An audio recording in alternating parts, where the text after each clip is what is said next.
Hey everybody, it's a little later in the day, but I'm excited to share with you some quick facts about our eucalyptus oil, which is good because we all love eucalyptus oil and maybe don't know all the certain effects of it.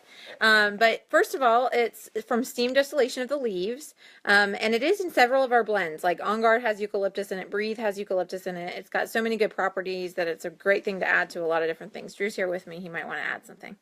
Anyway, so some of the major ways that people use this for respiratory stuff, simple and easy. It's one of the oils that we've had for a really long time, even before doTERRA we had.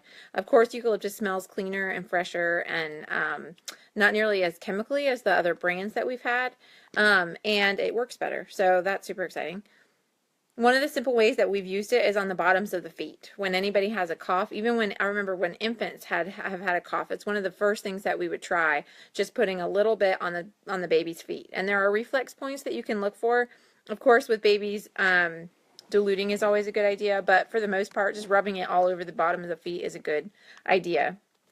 If you don't have one of our reference books like Modern Essentials or The Essential Life, then you can Google reflex points and find different charts for that. So feet, hands, and ears are usually the common ones that you'll find, and they all have different points on them that you can apply oils to, and eucalyptus is a real good one to use in those places. So it's great for asthma, people with breathing issues, any kind of respiration, congestion type stuff. It's anti-catarrhal, which is a big word, and it just means anti-mucus, basically. Breaks up mucus and phlegm and that kind of thing. So super great for that if you're dealing with phlegm and mucusy stuff. It's good to keep in mind because, a lot of times we have headaches that are a result of some kind of buildup of phlegm and mucus, and so breaking that up can be really important. And you can apply it and rub it around the sinuses and then down, kind of keep massaging this area and pull it down until you get to this, what's it called? Thymus? Hypothalamus, yeah, and you can tap that, and that actually helps to stimulate your immune system anyway, so that's a really good thing to do. So again, just kind of massage it in all the way down around your face if you're dealing with sinusy stuff. A lot of times too, if you're having that trouble and Breathe is kind of my go-to one, but a lot of times if Breathe's not working, sometimes eucalyptus will be more effective than Breathe. And Breathe has that cooling effect with like the peppermint in it, and this eucalyptus doesn't really have that as much, so it's a little bit better of an option for people who are super sensitive and don't like that cooling sensation. So yeah, and of course it's a popular one to put in a diffuser because once it gets in the air, it gets into your airways and it helps break up stuff and clear those out really well. What does it blend well with? It says in here geranium. That wouldn't be my first choice. It is in On Guard, which I love the smell of On Guard, which is rosemary and eucalyptus, clove, cinnamon, and wild orange. So I would think even just one of those would be a good combination. In here it also says lavender, lemon, sandalwood, juniper berry, lemongrass, melissa, and thyme. So those are some other things that you could try. And when you're blending, of course, you can do that in a roller, make your own roller, apply it topically anywhere, or you can put it in your diffuser that way. Some other things that it has, of course, it's good to repel insects. I think it might be in TerraShield. I'm not sure, positive on that, but it's especially good for lice. So I think Chris talked about clove being good for lice. So eucalyptus and clove might be a good option to repel lice if that's an issue. Inflammation, it's good for flu. So, things that are happening right now. Fevers, it can help cool down a little bit if you apply it to the spine, but of course it's just going to support the body. It shouldn't interrupt anything that's happening. Bronchitis, and these ones is cool. If you look in some of the books, they have some scientific research, so you can look at that, and those are really helpful.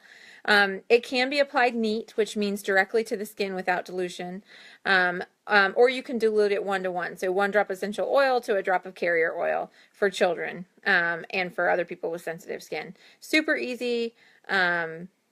And really, really super effective. It's a very strong smell. A lot of times when you go into a spa or something, they'll diffuse eucalyptus. It's a very popular smell in that situation because it's just very relaxing and calming, and also opens up those airways, and is usually people just notice it a lot. So it's a really good smell for that reason. Expectorant too. That's interesting. I didn't realize that. Just looking in the book, insecticidal and expectorant. So that's pretty cool. And it says you use it for kidney stones. Oh yeah, I have known people How would to you use use that. it for kidney stones? I think internally or applied over the area is what I've read.